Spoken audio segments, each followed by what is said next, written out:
Archaeologists kneeling in the damp soil outside Szeged lowered a caliper against a 118-centimeter ellipse pressed into the subsoil, mapping the arched contour of a dismantled chariot axle that glinted with flakes of scorched bronze. The scent of wet clay and horsetail grass clung to their gloves as they compared the curvature to descriptions from Priscus, the diplomat who swore Attila's war car was plated with hammered gold. Under the soft shade of a tarpaulin lamp, their measurements unsettled. The campfire tale that the scourge of God rode a chariot conjured by dragons, because here lay burnt ash, iron rivets, and a smear of pine pitch. The myth had promised a tomb guarded by rivers diverted at sword point, yet the levelled earth whispered of craftsmen practicing balance and weighted drag. The hush of the evening field asked whether the echo of a wheel rut could ever replace the fevered legend of a warlord who vanished without a grave. If this gentle history soothes you, please subscribe softly tonight. The first tactile glimpse of Attila arrives through Priscus of Panium, who sat beneath oiled lamps in 449 CE, dining on wooden trenchers while translating his diplomatic mission into hurried wax tablet notes that smelled faintly of beeswax and smoke. He recorded the linen cloths arranged over polished wooden benches, the silver cup offered, then withdrawn, revealing that the Hun king preferred rough-hewn goblets banded with iron. Priscus heard the low thud of drums outside the hall and watched the lamplit shimmer on Attila's simple sword, a weapon described as minimal, yet heavy enough to dent the reed mats under his feet. What was the diplomat to make of a ruler whose restraint felt theatrical? Attila's court shimmered because of craftsmen labouring at the edges of the great Hungarian plain, hammering composite bows while the night air tasted of glue boiled from bone. Recovered bow tips from the Tisa River, carbon dated to the mid-5th century, bend around horn cores just as Ammianus Marcellinus feared. Elastic limbs that could punch arrows through layered Roman scale. Blacksmiths quenched narrow blades in troughs that hissed, shaping small sea axes used to slit tasseled belts, an intimacy of leather and steel absent from Roman catalogues. The reflective hush of the workshop, interrupted only by the rasp of files, invites us to wonder if empire truly quakes at the sound of tools brushing rawhide. The breath of the steppe carried ritual stakes as Attila consults a carved sword believed to be the blade of Mars, yet the object Julius Firmicus recounts was likely a 92-centimeter single-edged sabre recovered near Szeged in 1926, its grip smelling of earth after centuries underground. The iron spine bears striations that match Sarmatian smithing patterns, revealing alliances rather than divine inheritance. Instead of thunder, the weapon's story is a dry scrape of rust beneath a conservator's scalpel. Still, the myth persists because the dim tent and flickering lamplight made it easier to believe that iron could glow with godly warning. The silence held because respect feels safer than demystifying sacred metal. The sand remembers tonight. Instruments hum softly. The hollow waits for a whisper carried by starlit frost. The horse herds that thundered along the Hungarian lowlands left behind bones scarred by repetitive archery posture, and zooarchaeologists at Debrecen University traced muscle attachments that thickened from hours of riding without saddles. Teeth patterns show grain feeding reserved for prized mares, proving logistical precision, while the smell of dried dung still clings to surviving corrals uncovered near Sentes.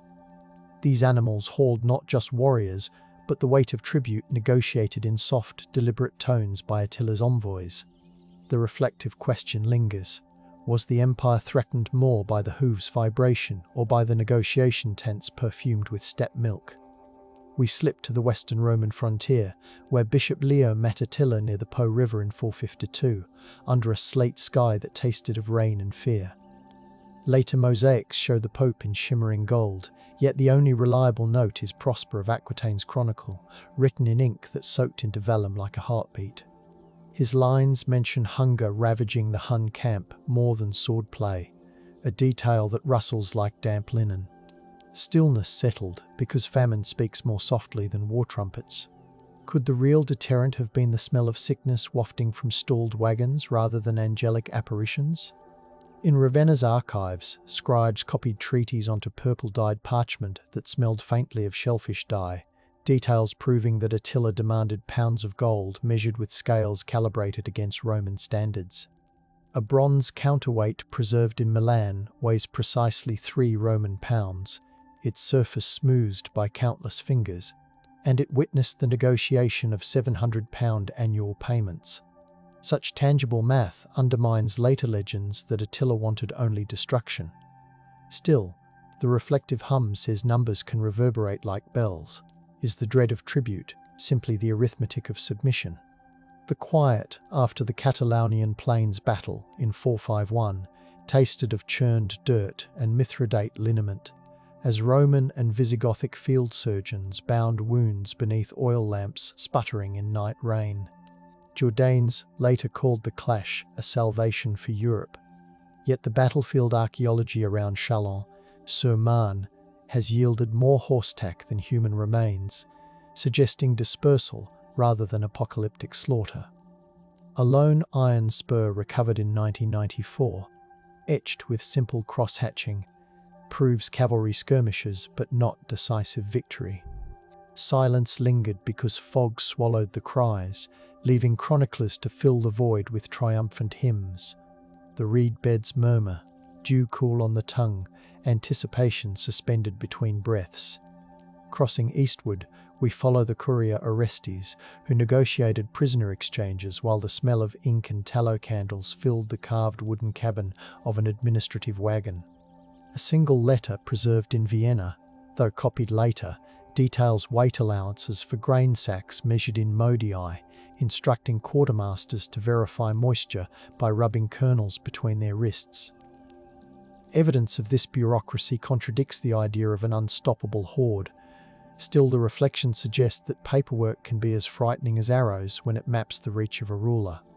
Attila's diplomacy with the Eastern Roman court emerges through the Margus Treaty of 435, whose surviving fragment, written on papyrus that crackles like dry leaves, specifies the return of fugitives within 30 days.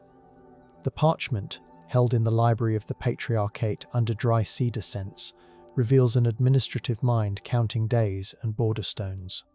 Yet the reflective murmur wonders why later storytellers preferred to recall rivers turned to torrents of blood instead of the methodical tapping of styluses on tablets.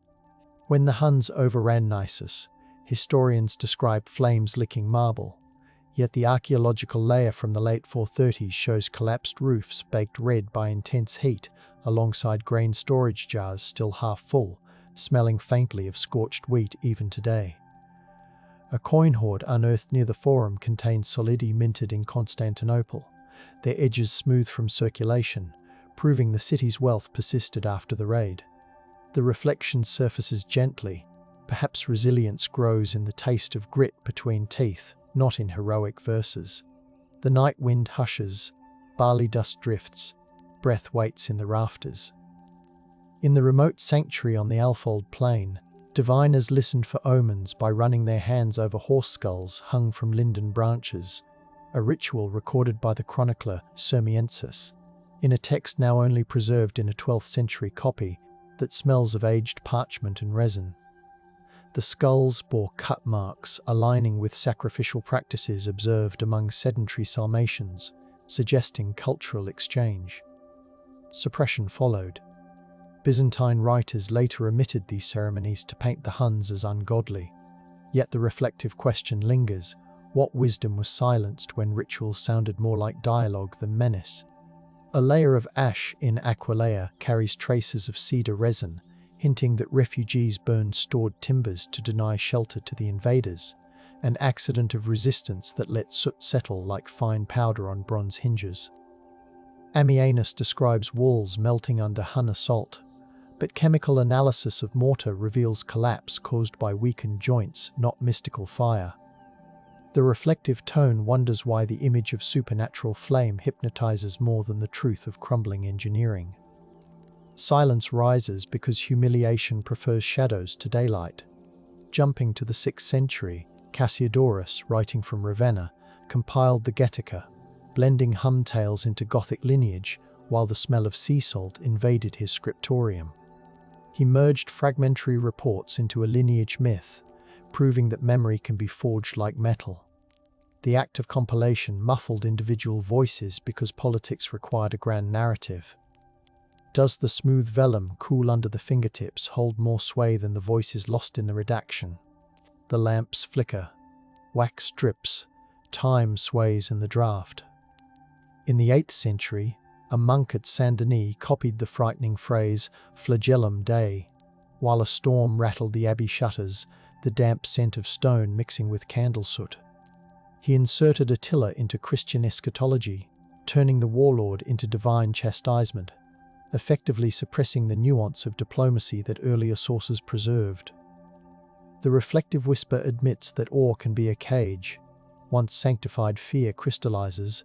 Who dares to erase it? The cloister sighs, echoing with distant footsteps like waves on stone.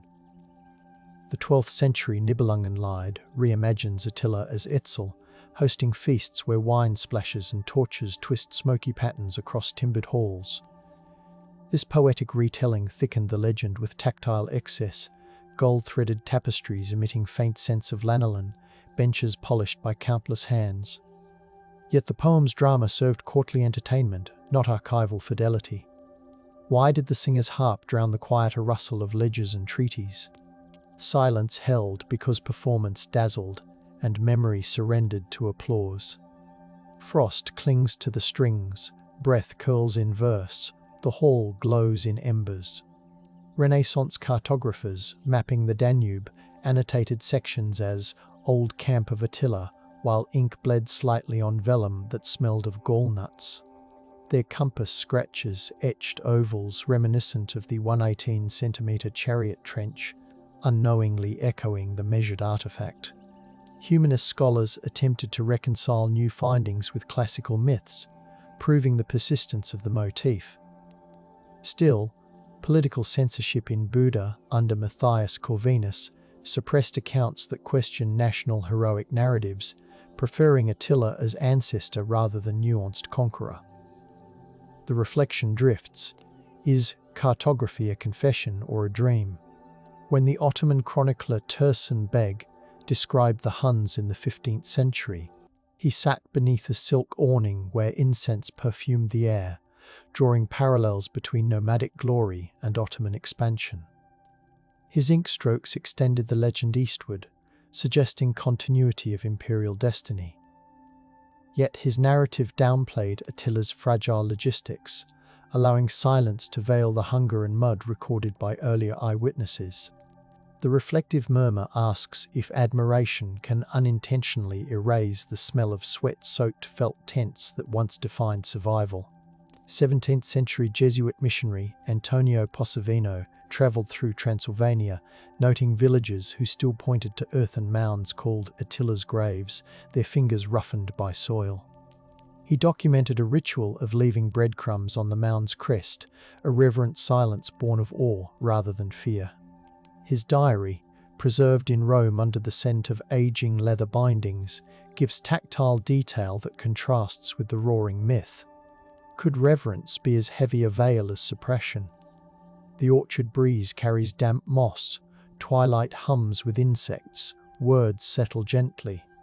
Enlightenment scholars, working in Vienna's bright salons, compared Priscus's Greek with Jordanes' Latin while sipping thick coffee whose bitter scent mingled with ink.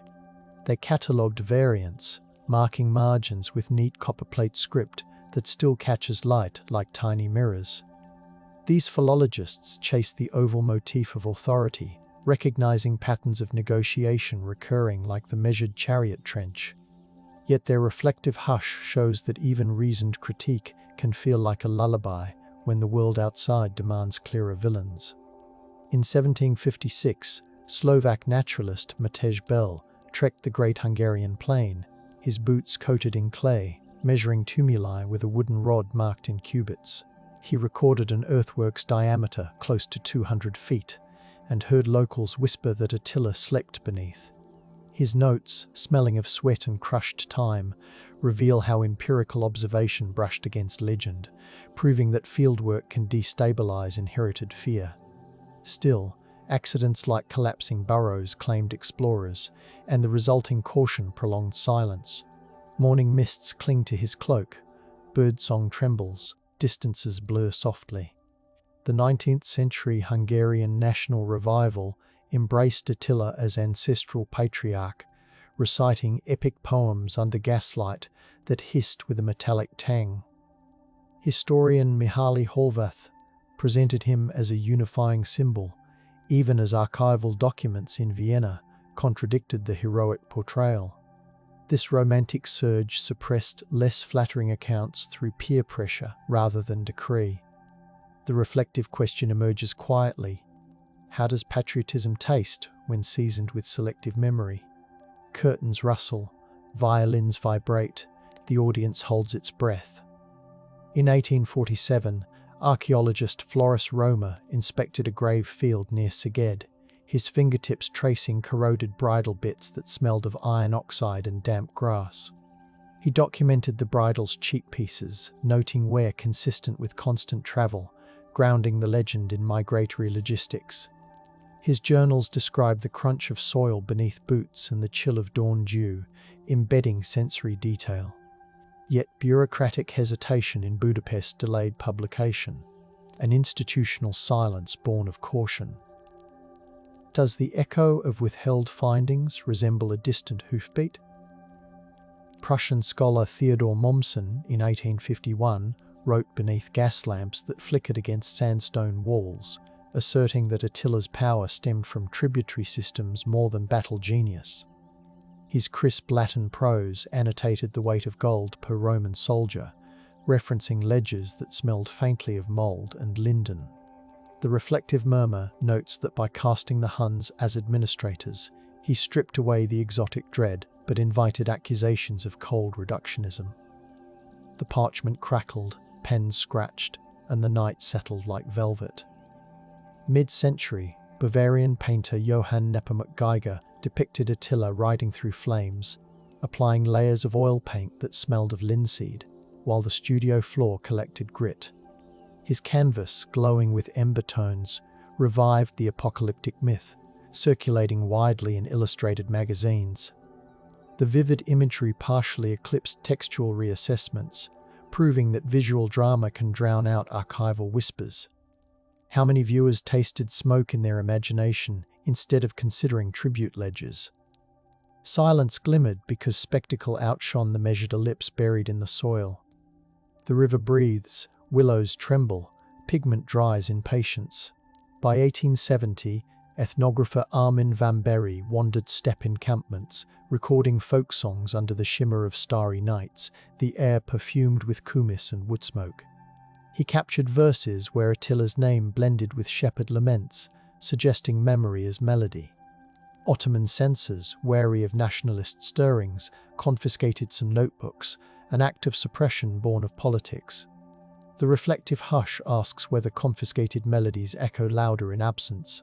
The grasses sway, strings pluck softly, whispers travel with the dew. Austro-Hungarian census officials in 1900 compiled data in offices smelling of sealing wax, listing villages named after Attila across the plain, proving how legend anchored identity. They tabulated population percentages while outside. Typewriters clacked like distant hooves. Statistical reports seem bloodless, yet they reveal the extent of cultural adoption. Still, accidents, like a flood destroying county archives in Szeged erased primary documents, an unintentional silence that complicates the narrative. Can data hum like a lullaby?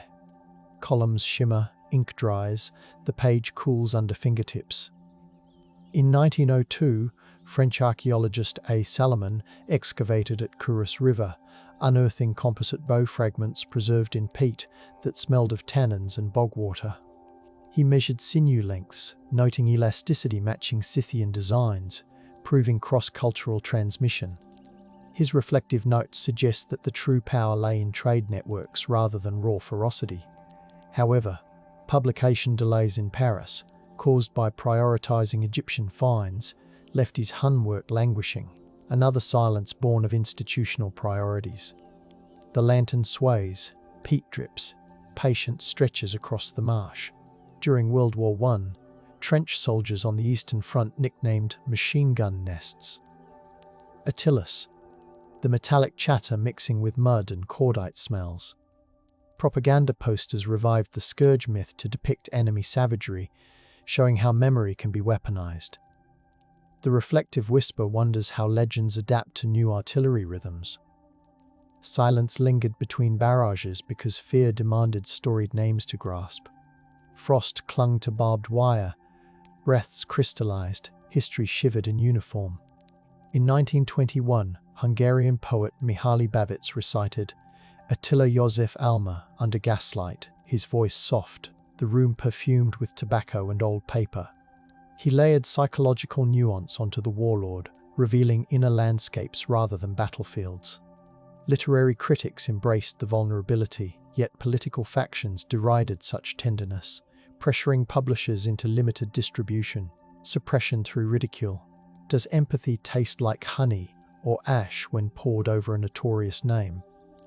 The piano lid vibrates, smoke curls, words settle like dust motes. Meanwhile, Soviet historian Nikolai Derzhavin, writing in 1936 within a Leningrad office, smelling of coal dust, framed Attila as a class leader representing nomadic proletariats. He cited archaeological evidence from Ukrainian dig sites, detailing half patterns and grain residue proving semi-settled life. His reflective tone insisted that material conditions shaped conquest more than charisma. Party editors trimmed passages that hinted at transnational identities, a political silence tightening like winter frost.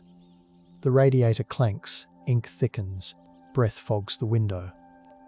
The interwar discovery of the Nagy Harsany treasure in 1938, golden cups and silverware exuding a faint metallic scent, sparked debates about whether these were spoils or diplomatic gifts.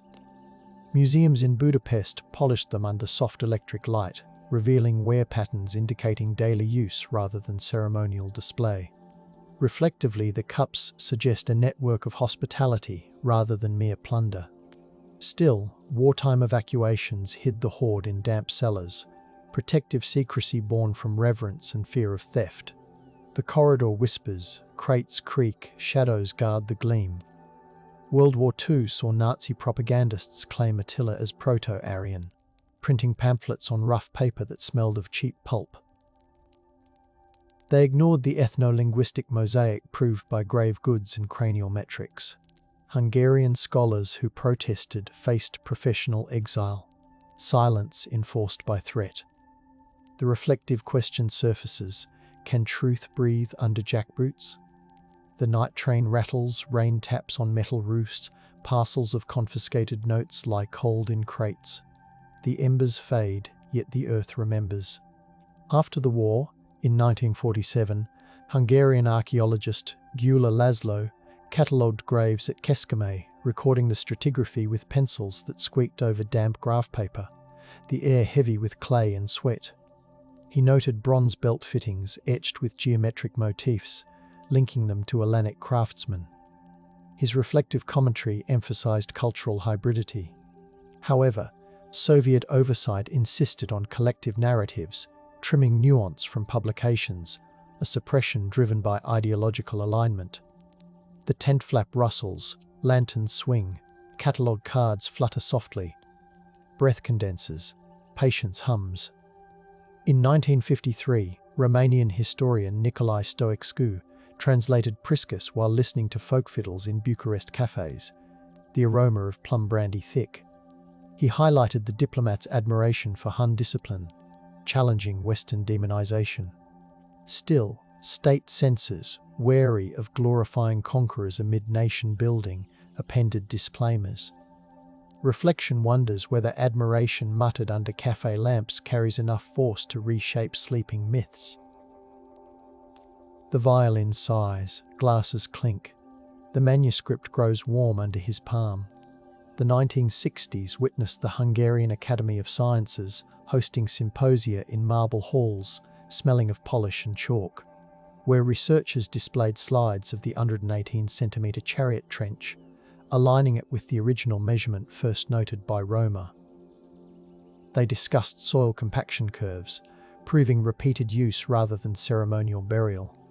Yet the public preferred heroic murals at tourism fairs, illustrating suppression by distraction. A reflective murmur questions whether data projected on a screen can compete with painted flames. The slides were, "Shoes echo on stone, whispers gather like dust." In 1972, Turkish scholar Halami Durmoy visited Mongolian archives under the scent of yak butter lamps, tracing Hun lineages back to Xiongnu inscriptions. He documented script carved into weathered stone, surfaces cold to the touch, revealing administrative continuity. His reflective stance suggested that Attila belonged to a broader Eurasian tapestry. Still, academic rivalries led to intentional silence as colleagues downplayed his findings in Western journals. The steppe wind moans, paper rustles, tea steam mingles with icy breath. The horizon exhales, stars sharpen, hoofbeats merge with heartbeat. By 1980, Soviet anthropologist Tatyana Polyakova analyzed skeletal remains from the Lower Volga, identifying isotopic signatures of varied diets tasting of millet and wild herbs.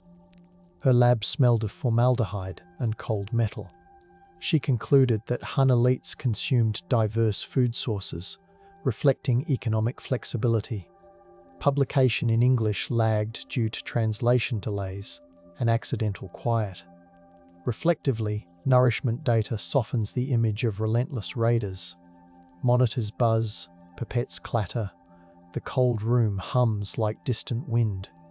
Hungarian filmmaker Gabor Body's 1984 experimental film Attila 74 projected grainy images over ambient hums, mixing archival texts with whispers recorded in reverberant churches that smelled of beeswax. The film suggested memory as palimpsest. Yet state studios curtailed distribution, fearing avant-garde interpretations. Reflection asks, can cinematic shadows revive the tactile weight of a bronze bit? The projector whirs, church bells linger, incense swirls with celluloid dust. In 1989, as the Iron Curtain parted, archivists in Budapest opened sealed boxes filled with decades of censored correspondence, paper infused with the odour of aged cardboard. Letters from scholars like Vambury revealed suppressed field notes describing felt textures, horsehair ropes, and the cool heft of iron pots. The reflective sigh acknowledges that political thaw lets tactile truths breathe again. Still, the flood of information overwhelmed, leaving some reports unread, a silence born from sheer abundance. The corridor drafts, folders rustle, typewriters rest quietly. The 1990s brought environmental archaeologists who sampled pollen from the Great Plain, extracting cores that smelled of peat and distant storms.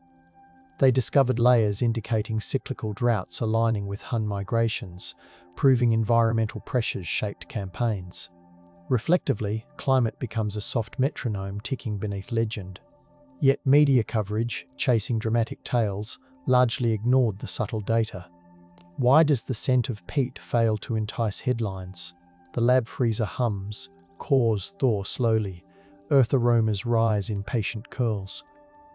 In 1996, DNA analysis of remains at Sisongrad revealed mixed maternal lineages, the sterile tang of ethanol filling the lab.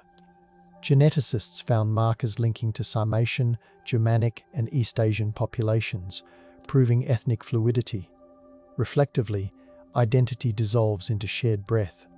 Still, nationalist groups dismiss the results, promoting purist myths, suppression via denial. The centrifuge spins, monitors blink, gloves snap against wrists. The night outside holds frost, stars watch silently. Entering the 21st century, a Hungarian-Romanian joint dig at Pijuria Negra uncovered iron cauldrons with soot layers smelling of charred garlic and venison, evidence of communal feasts. Radiocarbon dating placed them in Attila's era. The reflective whisper sees hospitality as power, warmth binding followers more than fear, yet an accident, a trench collapse. halted excavation, an imposed pause echoing earlier lost chances. Rain pattered on tarps. Medics murmured. The site slept in enforced calm. The soil cools, breath slows, patience weaves with drizzle. In 2005, digital humanities scholars scanned Priscus's manuscripts under blue light that smelled faintly of warmed plastic, revealing erased lines describing Attila's laughter ringing against wood rafters. The restoration proved scribes had scraped away humanizing details centuries earlier. Reflectively, laughter reshapes the scourge into a man with mirth. However, journal paywalls kept the findings behind economic barriers, a modern suppression via access. The servers hum, keyboards tap, pixels bloom like quiet constellations. By 2008, sensory historians recreated Hun textiles, spinning wool that felt oily, dyeing it with madder whose aroma resembled damp tea. They wore replica cloaks in wind tunnels to understand how fabric snapped and whispered. The reflective result showed fashion as a language of authority. Funding cuts ended the project abruptly, silence born of austerity. The loom creaks, threads tighten, hands remember even when budgets forget. Night gathers, lamps dim, craft lingers in fingertips. In 2012, underwater archaeologists probing the Tissar River used sonar that emitted gentle pings, water tasting metallic on their lips. They mapped timbers aligned in an arc matching the 118-centimetre measurement magnified into larger dimensions, suggesting ceremonial barges. Reflectively, perhaps Attila's burial myth arose from funeral boats rather than diverted rivers.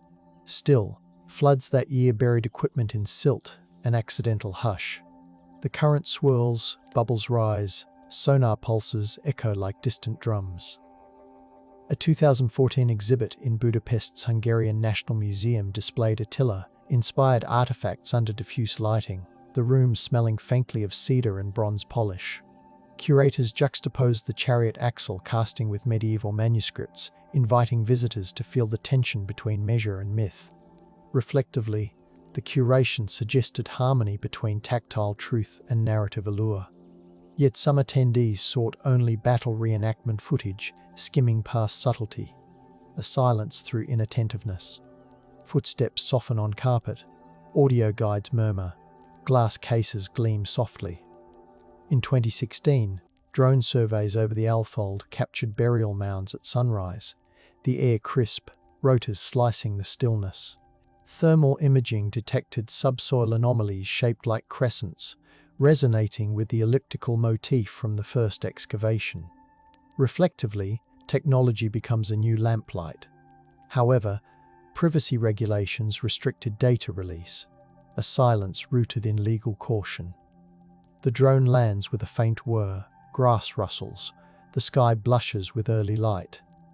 The 2017 excavation near Szeged revisited the chariot ellipse, this time under LED worklights emitting a cool hum, the soil moist.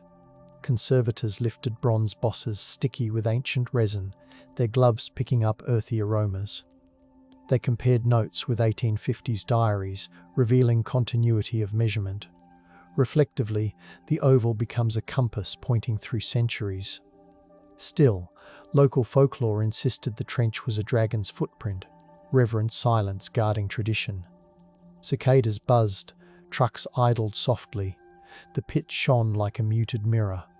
The sand remembers tonight, instruments hum softly, the hollow waits for a whisper carried by starlit frost. In 2018, interdisciplinary conferences in Szeged gathered climatologists, linguists and metallurgists in halls smelling of coffee and polished wood. Papers presented isotopic maps, philological nuances and metallographic analyses of sabres with striated grips. Reflectively, the synergy suggested that Attila's power derived from orchestrating diverse skills. However, tensions flared when specialists refused to cross-reference, creating intellectual silences born of pride. The projector clicks, notebooks turn, the air vibrates with restrained breath. The 2019 discovery of a Hun child's grave near Marko introduced delicate glass beads shimmering under morning mist. The soil carried a sweet vegetal smell, and textile remnants clung like soft cobwebs. Analysis showed Mediterranean glass traded northward, proving economic reach. Reflectively, the child's burial speaks of care and the value placed on continuity. Yet conservation protocols postponed public display, reverence choosing quiet preservation. How does tenderness rewrite the legend of ravages? Dew gathers, skylarks call, the mound rests warm. In 2020, pandemic restrictions forced researchers to analyze artifacts remotely, the glow of monitors replacing the smell of soil. High-resolution scans of the 188-centimetre ellipse allowed virtual reconstructions of wheel geometry, confirming engineering skill. Reflectively, distance deepened contemplation, aligning legend with digital precision. Still, closed borders paused active digs, accidental silence blanketing the plains. Keyboards clacked, video calls crackled, the night outside felt unusually still. By 2021, VR recreations allowed museum visitors to glide through a simulated Hun camp, hearing soft flute notes and smelling, through aroma diffusers, hints of smoked meat. The virtual chariot axle gleamed, measured precisely, bridging myth with data. Reflectively, immersion fosters empathy. Yet technology glitches muted some experiences, an accidental quiet. The headset hums, invisible wind brushes virtual braids, history breathes in coded whispers. In 2022, a collaborative publication translated Priscus anew, capturing his cadence in lyrical Hungarian while preserving Greek precision. The studio where translators worked smelled of fresh paper and green tea. They debated whether his description of Attila's eyes implied weariness or vigilance. Reflectively, language becomes a chariot wheel rolling through time. Still, some footnotes referencing modern politics were excised by cautious editors, suppression through editorial prudence. Pens drift, pages flip, voices soften into dusk. The 2023 drought exposed riverbanks, revealing wooden stakes aligned with the chariot measurement, their surfaces rough, smelling of sun-baked algae. Dendrochronology dated them to Attila's decade, suggesting mooring posts. Reflectively, waterlines traced logistical expertise. Local authorities, fearing looting, covered the site with tarps, silence enforced to protect. The air tastes of dust. Dragonflies hover, tarps snap gently. The hush is protective, like a hand shielding candle flame. Now, in the present whisper, we revisit Seged's field, lanterns casting warm circles on the 118-centimetre imprint. The soil feels cool against fingertips, the night carrying the scent of rain and distant acacia. Every measurement, every ledger, every song threads into a tapestry, where Attila stands not as an unknowable scourge, but as a leader whose power flowed through logistics, rituals, and the delicate management of awe. The legend persists, yet within its glow we sense the grit of wood grain and hear the creak of wheels.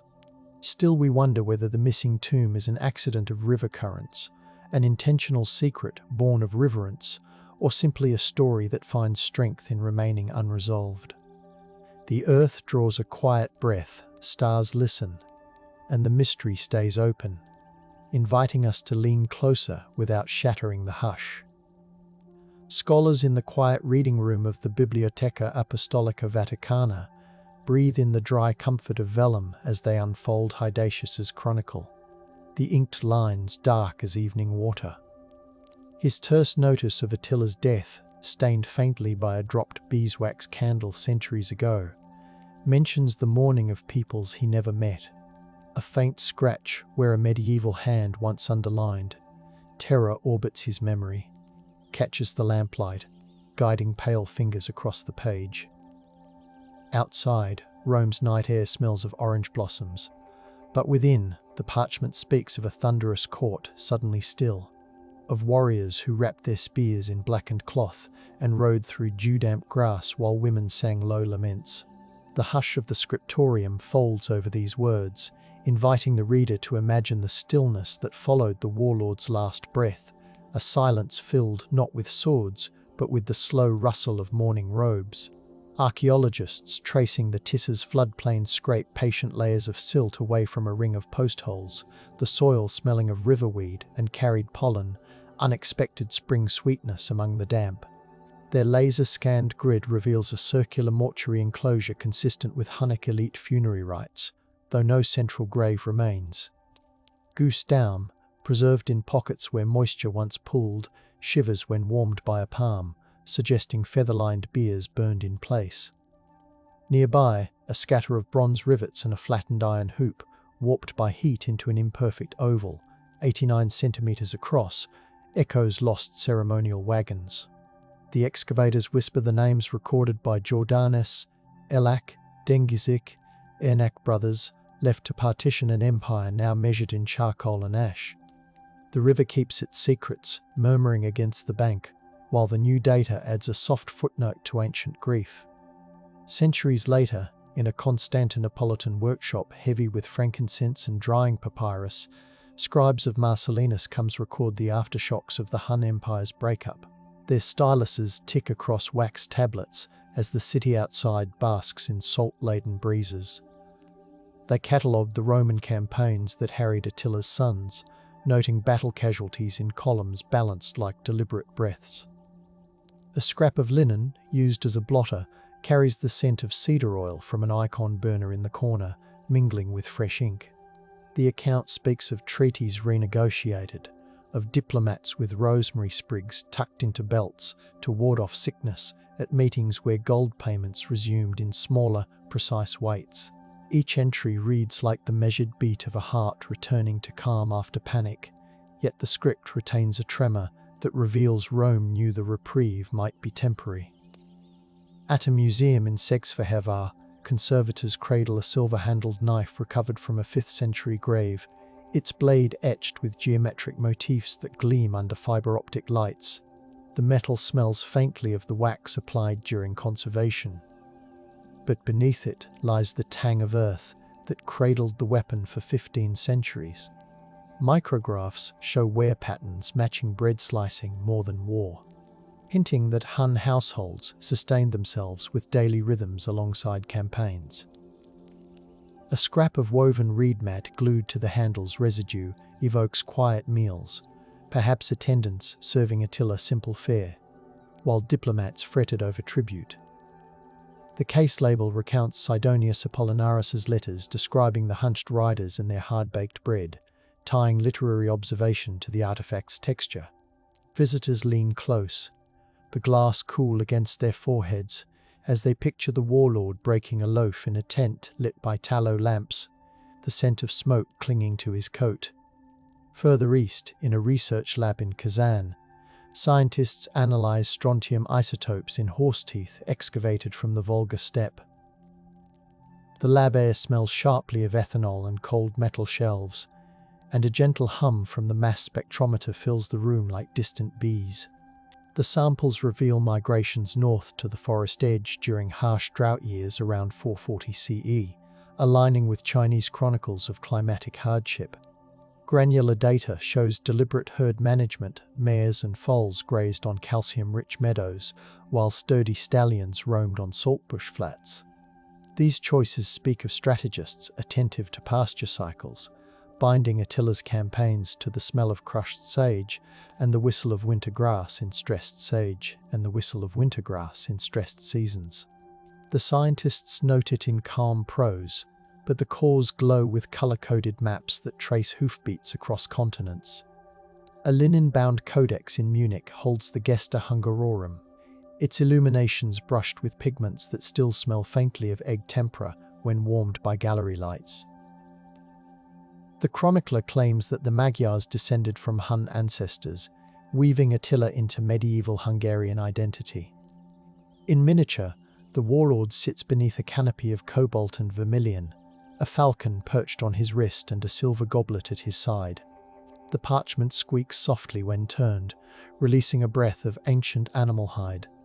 While the story bends history into myth, marginal notes from a 15th century reader question the lineage, the ink faded but still legible under raking light. The manuscript whispers of a nation craving pedigree, of scribes in midnight scriptoria listening to rain on lead roofs as they penned genealogies that smelled of lamp oil and old wool. In an Icelandic turf house museum, visitors read the 13th century Atlamale, while the air smells of smoked lamb and peat. The poem recasts Attila as Atli, a brooding host who lures heroes into a twilight feast. Oral tradition swaddles the saga in echoing grief. The translation notes creak under the weight of consonants thick as sea mist. Scholars compare the verse to Hungarian chronicles, seeing how northern bards trimmed Hun brutality into familial treachery, setting the tale among flickering whale oil lamps. Outside, Atlantic winds hiss against sod walls, underscoring how far the legend sailed. The gentle narrative voice invites listeners to rest their heads on woolen pillows and trace the path of a name that drifted from the Danube to cold fjords. At the Vienna Court Library, the Chronican Pictum's gilded folios depict Attila meeting the Romans, their robes painted in layers that catch gallery light. The pigments exude a faint scent of varnished oak from the display frame. A tiny detail, a musician plucking a rebec behind the warlord, suggests a soundtrack lost to written accounts, perhaps a melody in a minor mode that lulled emissaries into conversation. The caption recounts how the chronicle, composed in 1358, balanced pride with caution, reminding viewers of betrayal and resilience. Students sketch the scene in graphite, their erasers leaving a soft smokiness in the air. The art murmurs of how memory paints the past with earnest colour, while archival balances hum quietly beneath.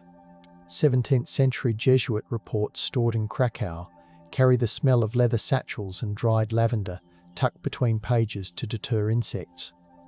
One missionary describes visiting Sekeli villages where winter fires crackled softly beneath cauldrons of cabbage soup.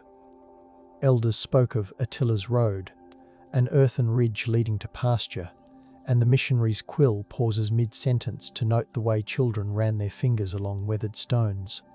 He recognizes the mixture of fear and affection in their voices, documenting it with the patience of a listener who knows the evening bell will soon call him to compline.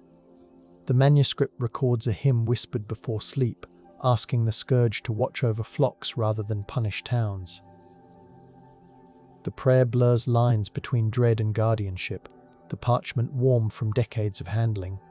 During the reign of Louis XIV, French genealogists in Parisian salons perfumed with rosewater argued that certain noble families descended from Attila through Merovingian queens.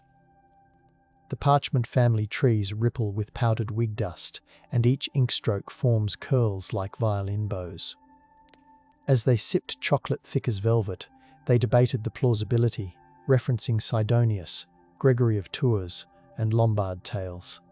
The genealogists' voices softened toward midnight, matching the hush of lute strings, and they agreed to frame Attila as a distant ancestor who could lend glory, still safely remote.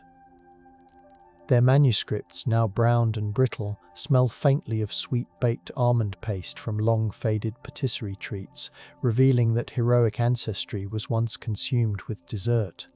Spanish dramatist Francisco de Rojas Zorrilla staged Attila, Rey de los Hunos, in 1667 before a Madrid audience smelling of orange peel and waxed boots.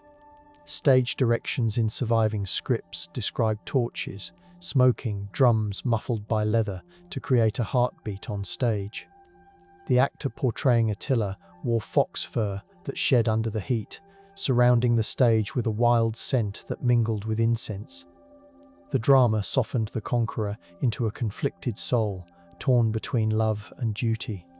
A prop inventory lists brass goblets, timber benches, and felt tents hung with embroidered eagles, evoking a dreamlike step under palace chandeliers. The script whispers to today's reader through the brittle paper, the words still warm with the applause that wrapped the first performance.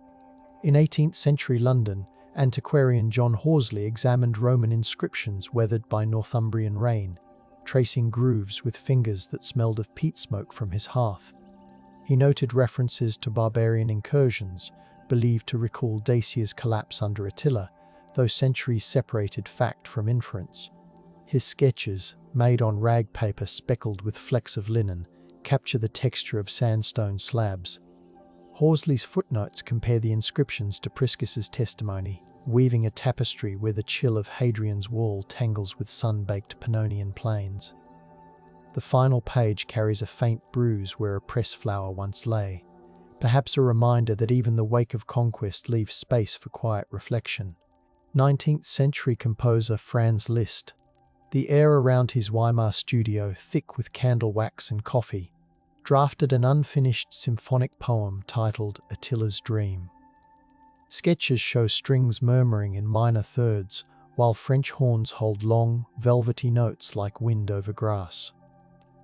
Liszt scribbled in pencil, a graphite sheen smudging under the pink pads of his fingers. He jotted references to Priscus's descriptions of wooden cups and to the rumble of hoofbeats, intending to translate them into orchestral textures. The piece remained a fragment, yet listening to the recorded reconstruction today, echoes of hammered dulcimer and muted trumpets shimmer like moonlight on the Tisa. The music, gently surging, feels like a lullaby built from distant thunder. In Budapest's Hungarian National Archives, archivists open the Gesta Honorum et Hungarorum, Simon of Caesar's 13th century chronicle, releasing a scent of dust, ink, and the faint ghost of wormwood inserted as repellent. Simon writes that Attila's tent flaps were stitched with motifs borrowed from Parthian banners, linking east and west in threads and knots. Marginal doodles show knights with braided hair. A later hand added playful ink dots like a starry sky around the king's head. Scholars trace the genealogies that connect medieval Hungarian clans to Attila's imagined sons, understanding that the story served to knit communities during uncertain reigns. The hush of the archive is thick, broken only by the soft slide of cotton-gloved fingers turning pages.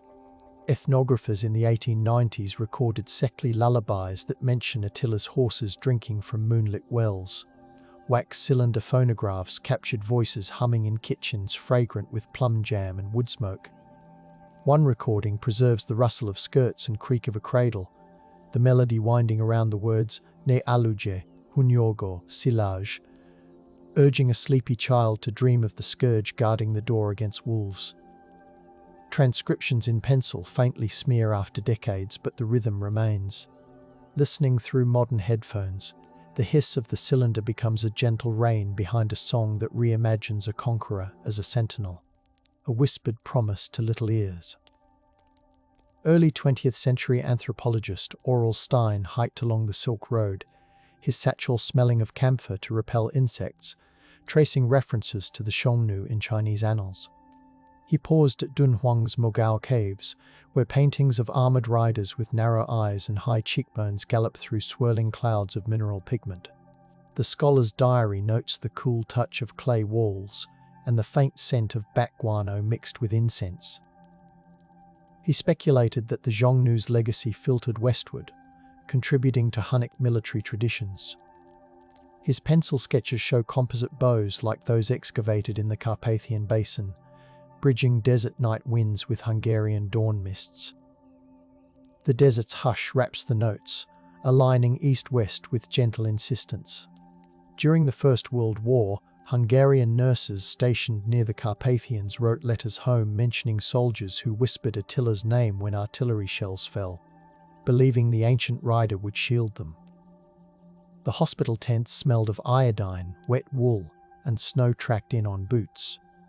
One nurse, Ilona, described holding a feverish hand while reciting lines from Janos Arani's poem, Rige, a Sadazazava's role, where Attila appears as ancestral father. She pressed lavender sprigs into the page, the scent preserved between folds of paper. Her words reveal how myth became a blanket, tucked around the wounded to keep nightmares at bay. Bombardments paused, and in the stillness, the past breathed alongside the present. In Prague's interwar cafes, surrealist painters daubed canvases that blurred Attila's profile with locomotives and smokestacks. The air smelled of coffee grinds and turpentine.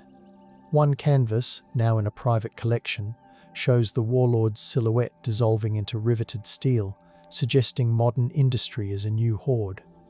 Thin washes of grey drip like rain on coal piles, as shards of red recall torchlight.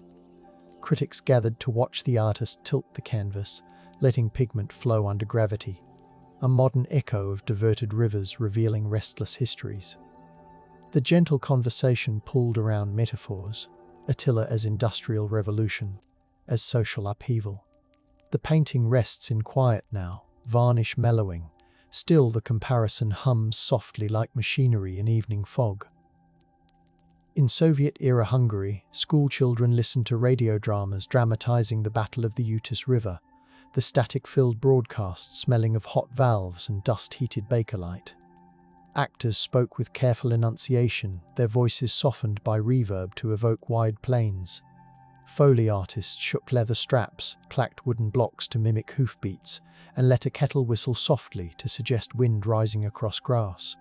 The script emphasized collective strength, portraying Attila's council as a proto-socialist assembly debating harvest distribution. Between scenes, narrators described archaeologists cataloguing grain silos and iron weigh scales, grounding ideology in artifact. The broadcast faded with a lullaby motif on flute and cymbalom, merging propaganda with bedtime storytelling. Meanwhile, in a Bucharest editorial office smelling of newsprint and lead type, magazines in the 1960s featured essays about the Huns' role in Romanian history. Scholars debated whether Attila's incursions had seeded the legend of Istrian warriors, linking to local folklore of luminous horsemen galloping along the Danube. Illustrations by graphic artists layered translucent washes of indigo and silver to depict river mists, light-catching droplets as if on stage. The articles, printed on coarse paper, left fingertips smudged. Their tone sought balance, acknowledging violence while admiring logistic acumen, presenting Attila as both invader and reluctant catalyst for local resilience. In Mongolia's National Museum, a 1978 exhibition juxtaposed Hunnic artifacts excavated near Ulaanbaatar with photographs of Carpathian finds. The gallery smelled of sandalwood and the faint tang of bronze. Curators traced parallels between Chinese Han Dynasty accounts of Xiongnu agriculture and Priscus's notes on the Huns' gardens along the Danube. A map marked with red silk threads linked Orkhon Valley to Pannonia, the threads taut and smooth under visitors' fingers. The display offered delicate horsehair brushes for guests to imitate calligraphic scripts, encouraging them to feel the sweeping strokes that once recorded steppe diplomacy. The hall's quiet thickened with contemplation, guests moving in stockinged feet across polished floors. When the Berlin Wall fell, archaeologist Erika Heller returned to a site near the Elbe, where she had once excavated under East German supervision. The meadow smelled of damp pine needles and thawing soil. She discovered storage crates of artifacts left catalogued but unpublished, iron stirrups, bone gaming pieces, and a tin amulet box with traces of beeswax. The box, when warmed in her hands, released a faint honey scent, making her imagine a rider carrying a charm carved with protective runes in a language now lost. Heller's field notebook, bound in cracked brown leather, captured the sun's warmth on her shoulders as she remeasured pits carved into sandy loam. The data, combined with reopened archives, allowed a new narrative where Attila's followers lingered on German plains, bartering, mending harnesses, telling tales beside cooking fires. Contemporary linguists in Debrecen compare Hun loanwords preserved in Hungarian, Chuvash, and Yakut languages. Their conference room smells of printer toner, strong tea, and freshly sharpened pencils. Slides project phonetic diagrams, each curve representing a syllable shaped over centuries. They trace words for felt, for horse milk, for iron rivet, hearing echoes of Priscus's Greek transliterations. A visiting scholar demonstrates how the word satra, meaning tent, morphs across dialects, her voice lilting.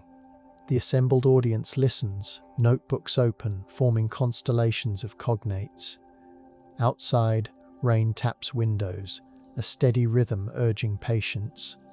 Language becomes a soft harness binding cultures, coaxing understanding through whispered etymology.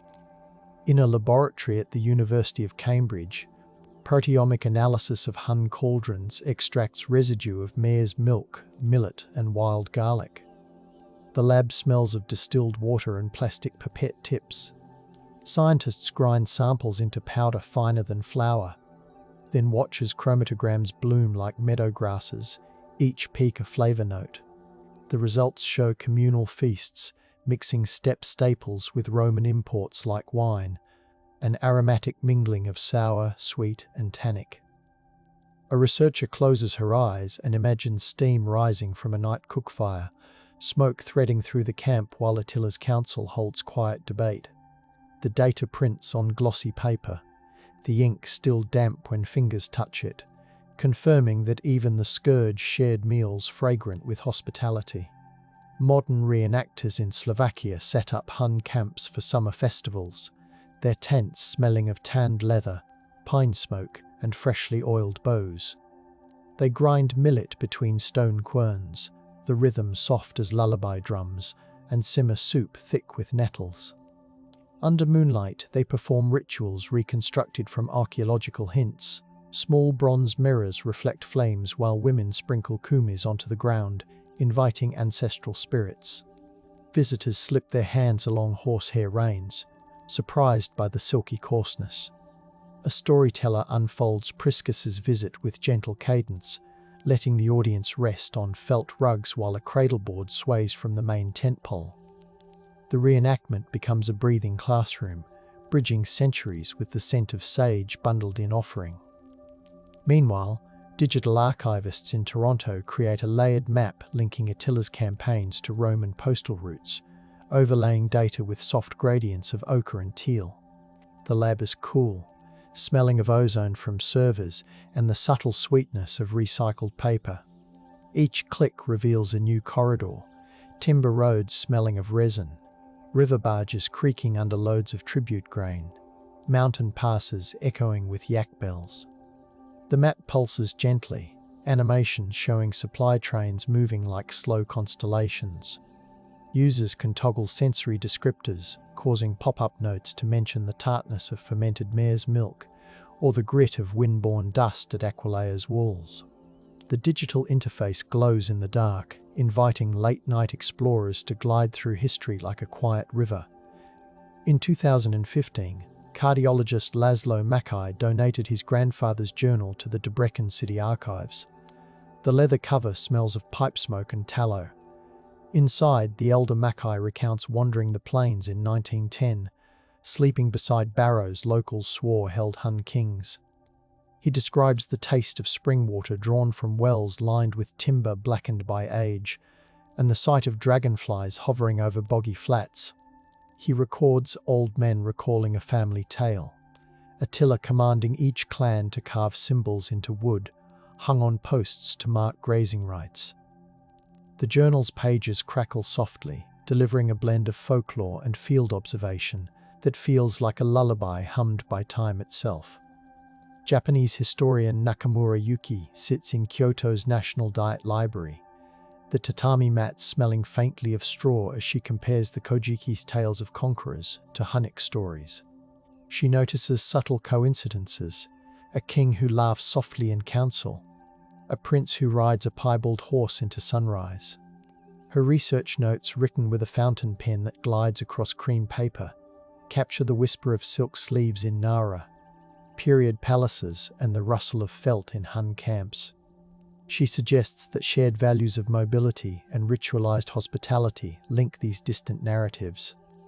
As she bows over her work, the low murmur of the library blends with temple bells far away, reminding us that history's lullabies cross oceans.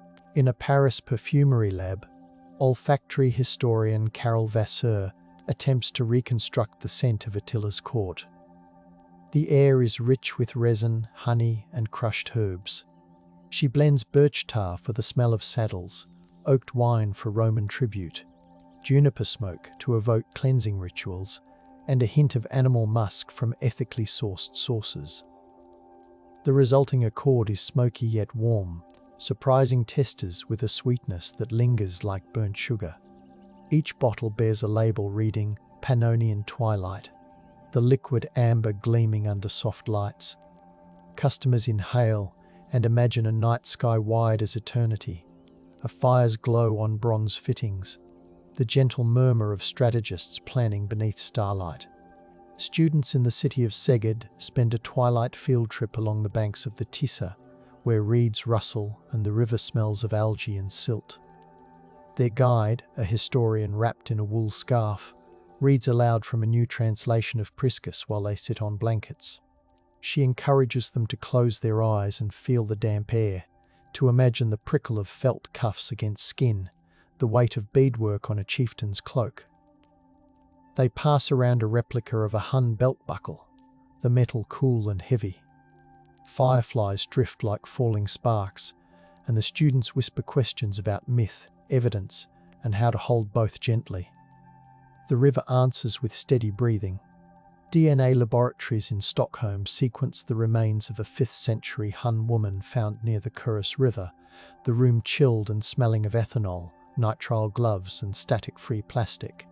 They extract ancient DNA from petrous bone, the powder resembling chalk. Results reveal markers for lactose tolerance, surprising given the assumption of fermented dairy reliance, and traces of malaria resistance, suggesting exposure to marshlands. The team prints the data, the charts sharp on glossy pages where red and blue peaks form quiet mountains. They imagine her riding through morning fog, the taste of metal on her tongue from a bronze cup, the hum of bees around wildflowers. The data becomes a whispered biography, each base pair a syllable in a gentle chant. Italian restoration experts in Ferrara carefully clean a 15th century fresco of Attila meeting Pope Leo, the scaffolding smelling of fresh pine and lime plaster. Strokes of ultramarine re-emerge from beneath soot, revealing details often overlooked. The Pope's attendants hold sprigs of laurel. The warlord's horse wears a harness studded with hematite discs that catch light like stars.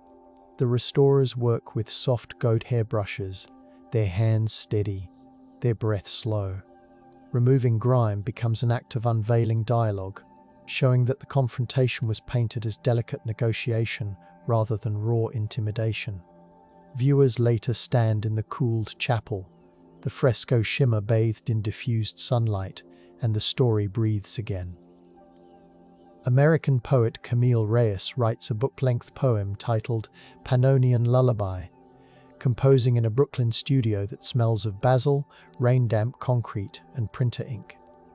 Her verses thread Attila through postpartum insomnia, city sirens, and the soft cooing of pigeons. She imagines the warlord's mother humming under a felt awning, the melody turning to wind that now whispers between apartment buildings. Draft pages, pinned to a corkboard, flutter when the window opens. In lines of free verse, she renders the chariot axle as an anchor in restless nights, and Attila's councils as support groups discussing resource, sharing under starlit yurts. The poem's gentle cadence invites modern readers to hold the scourge as a figure of restless care, not only rupture. Slovene spelunkers exploring karst caverns near Postojna discover charcoal drawings on limestone walls, stick figures on horseback, rows of dots, and a circle bisected by a line. Carbon dating hints at late antique origins, though scholars are cautious. The cave smells of damp stone, cool and mineral-laced. A faint breeze carries the scent of wet leaves. Archaeologists suggest the markings could be signals used by Hun scouts or local communities recording tribute deliveries. They document the drawings with low-light photography, the shutter clicking softly. The cave's echo transforms whispers into slow thunder, making each observation feel sacred. The marks remain ambiguous, a quiet voice from underground offering yet another layer. High in the Carpathians, botanists study meadow composition, the air sharp with pine sap and whistling wind. They identify plant species favoured by heavy grazing in the 5th century: feather grass, wild rye and fragrant clover. Soil samples smell of clay and crushed roots. The botanists collaborate with historians to model how Attila's herders rotated flocks, mapping month-by-month migration paths. Their report includes a sensory appendix describing breezes strong enough to rattle bronze bells, the taste of mineral-rich springs, the pale glow of dawn over endless grass. Pastures become amphitheatres where logistics compose symphonies of survival. In 2024, a team at the University of Szeged hosts a midnight symposium in the open field where the chariot imprint rests. Portable heaters infuse the tent with a metallic warmth, and tables display 3D prints of artifacts, their surfaces smelling faintly of resin. Scholars read papers accompanied by soundscapes, recorded hoofbeats softened by reverb, the cheer of cicadas, the low mutter of distant thunder. One presentation reveals new radiocarbon dates for burn layers at nearby campsites, aligning precisely with the years Priscus visited. Another introduces multispectral imaging of Roman ledgers, showing faint notations of Attila's man arrived. Attendees sip chamomile tea, their breath steaming in moonlight, as they consider how each discipline adds a petal to a blooming portrait. Hungarian handweavers in Kecskemét reconstruct Hunnic textiles using warp-weighted looms. Their workshop smells of lanolin, flax and dyed wool. Threads dyed with madder, walnut hulls and weld hang like soft rainbows. As they weave, they tap their feet in time with spindle whirs, creating a rhythm reminiscent of horses trotting. Finished fabrics, thick yet supple, display diamond patterns echoing those on excavated belt plaques. They drape a cloak over a mannequin, the cloth falling heavy and warm. Visitors run hands along the weave, feeling the texture that once brushed Attila's shoulders. The weavers speak softly about continuity, their voices blending with the loom's creak into a soothing hum. Meanwhile, theologians in Rome revisit the idea of Attila as flagellum Dei, scourge of God, discussing how the label shaped Christian thought. The seminar room in the Pontifical Gregorian University smells of old books and polished marble. A slide shows a marginal note in a Carolingian homily, where a scribe added golden pigment to the phrase, elevating it to a divine metaphor. Another presenter reads a letter from a bishop who interpreted Attila's arrival as divine warning to reform, the parchment still smelling of the lavender sachet stored with it. The conversation flows gently, acknowledging fear while embracing nuance. Voices rise and fall like Gregorian chant, concluding with a shared silence that honors both suffering and resilience. In a community center in Marco, elders host storytelling nights for children. The hall smells of paprika stew, freshly baked bread, and wax crayons. Grandparents sit on cushions, telling tales of Attila's horses singing beneath the moon, of young pages counting tribute coins while chewing licorice root to stay awake. A volunteer strums a kobza, its nylon strings replaced by gut to capture old timbres. Children draw what they hear: shimmering tents, copper bells, wheat bending under wind. The drawings adorn the walls, each crayon line a new lens on memory. Parents watch, arms around each other, as the story settles like a soft blanket over the evening. Archaeometallurgists in Krakow melt down tiny surplus fragments from Hun arrowheads to analyze alloy composition. The foundry smells of hot iron, graphite crucibles, and charred wood. Sparks float like fireflies as the metal liquefies, glowing orange. The results show deliberate mixtures.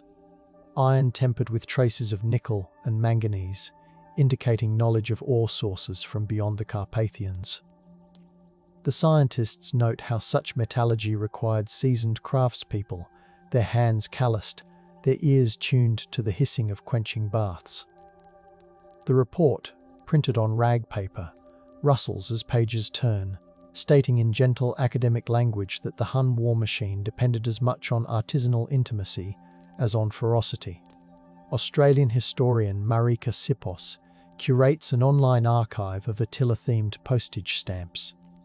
The collection features designs from Mongolia, Hungary, Romania, and even Cuba, each smelling faintly of gum arabic when moistened.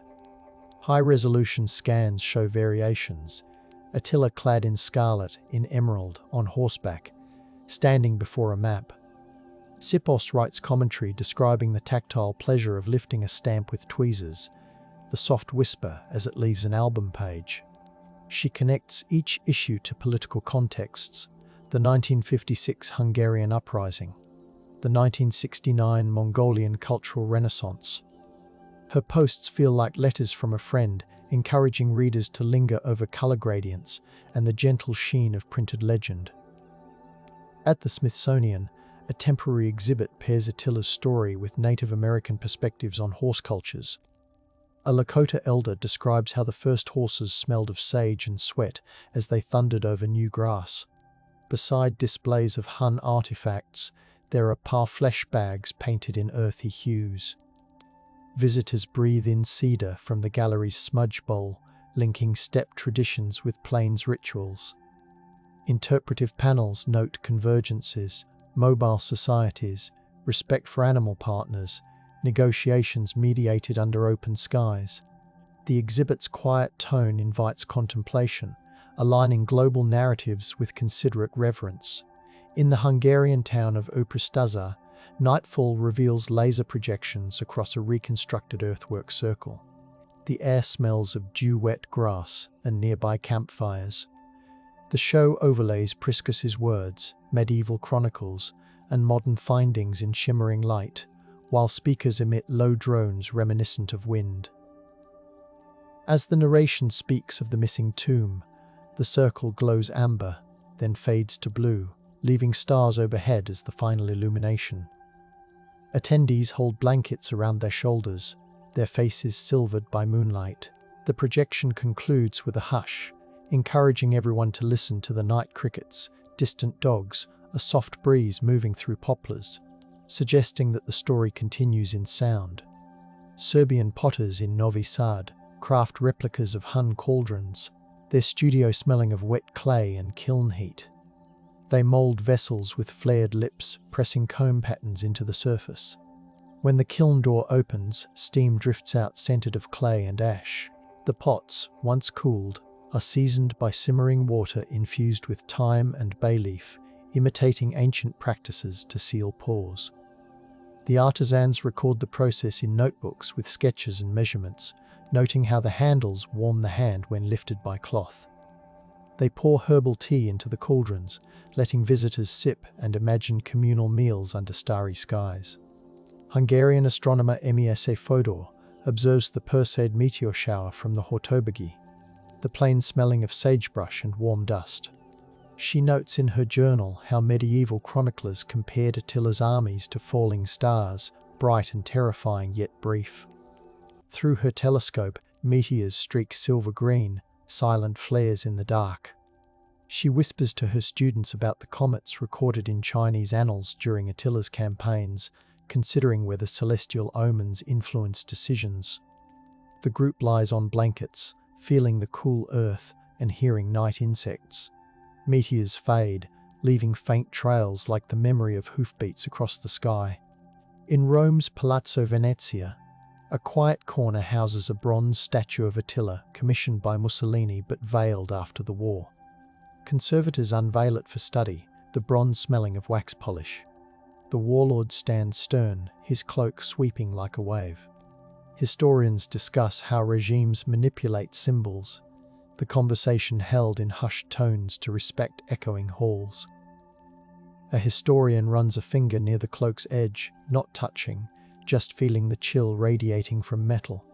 The statue returns to storage, wrapped carefully, but notes remain that describe the weight, the colour, the balance of the figure, reminders of how history is staged, hidden and reconsidered.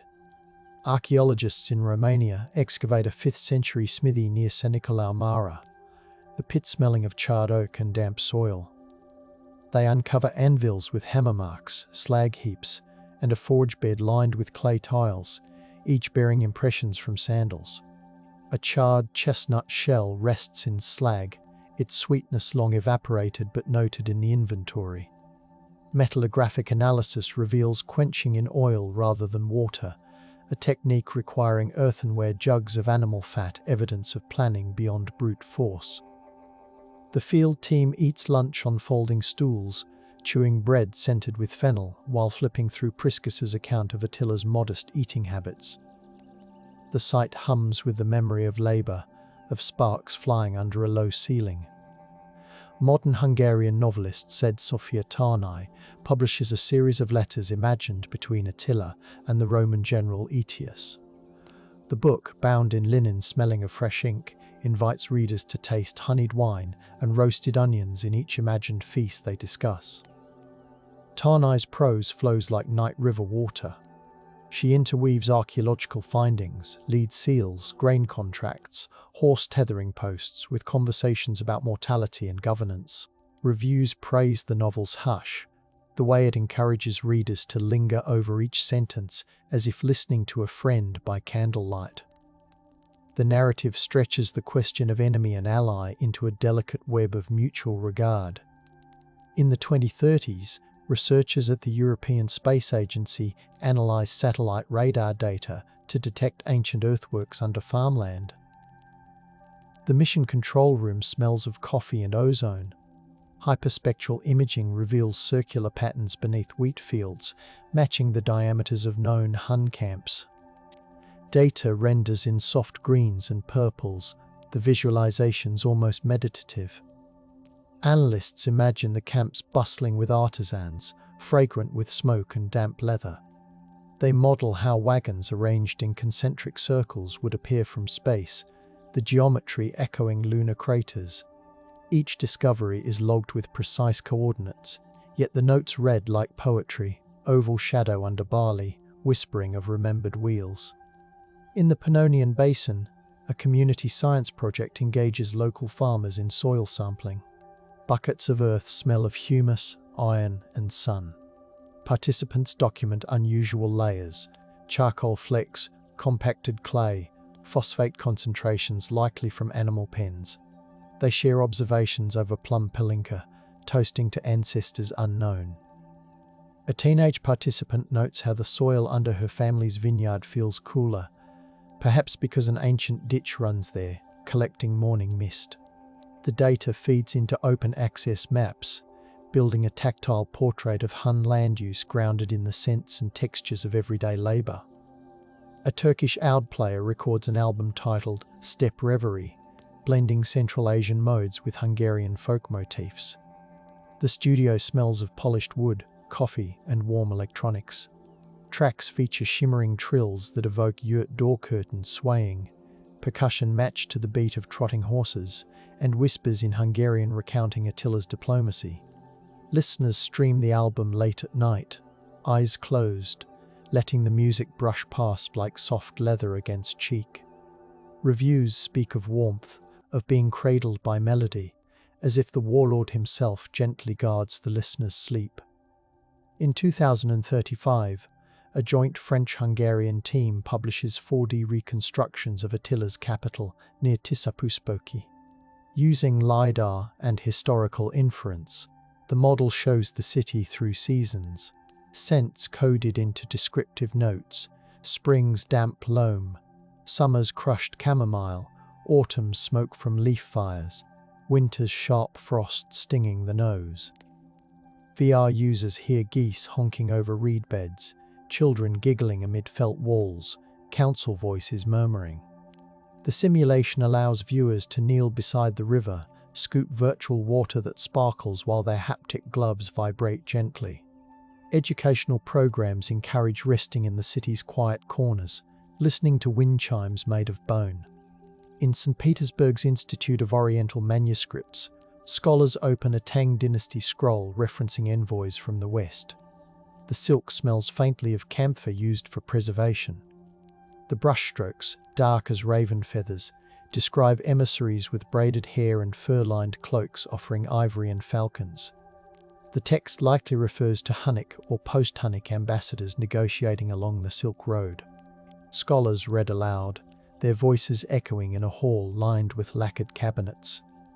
They imagined the envoy's journey, the crunch of frozen ground under hooves, the spice-laden air of Chang'an markets, the diplomatic exchanges under lantern light. Hungarian beekeeper Zoltán Bata dedicates a hive to Attila, infusing the honey with herbs used in steppe cuisine, sage, thyme, and meadowsweet. The apiary smells of wax and blooming linden. Bata sets up interpretive panels, explaining how beeswax sealed Hun bowstrings, how honey flavored travel rations.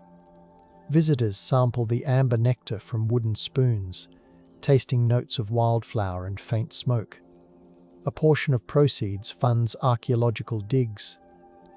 As bees buzz, their collective hum resembles distant war drums softened by distance, a sound that lulls the listeners into contemplation. A future space mission named Pannon's Star sails past the moon, its crew carrying a memory capsule with Attila artifacts, a 3D print of the chariot oval, scans of Jordanus's manuscripts, recorded lullabies. The spacecraft smells of metal, filtered air, and freeze-dried meals. Astronaut Anna Kovacs reads Priscus aloud to her sleeping crewmates as the ship enters lunar orbit, her voice floating weightless. She imagines Attila under the same silver light, gazing at the moon while fires crackle. The capsule, sealed with a beeswax stamp, will rest in a lunar library, a gentle whisper of Earth's layered past echoing in silent regolith. Back on the Hungarian plain, dawn breaks over Szeged's field once more. Dew beads on the protective tarp covering the chariot trace, each droplet smelling faintly of wet grass and distant river. Researchers pack away instruments, their gloves smelling of latex and peat. They leave a small offering, a sprig of rosemary and a few millet grains. Beside the imprint, a nod to hospitality and memory. The sun warms the soil, releasing a scent of minerals and thyme. Birds lift into sky, their wings whispering.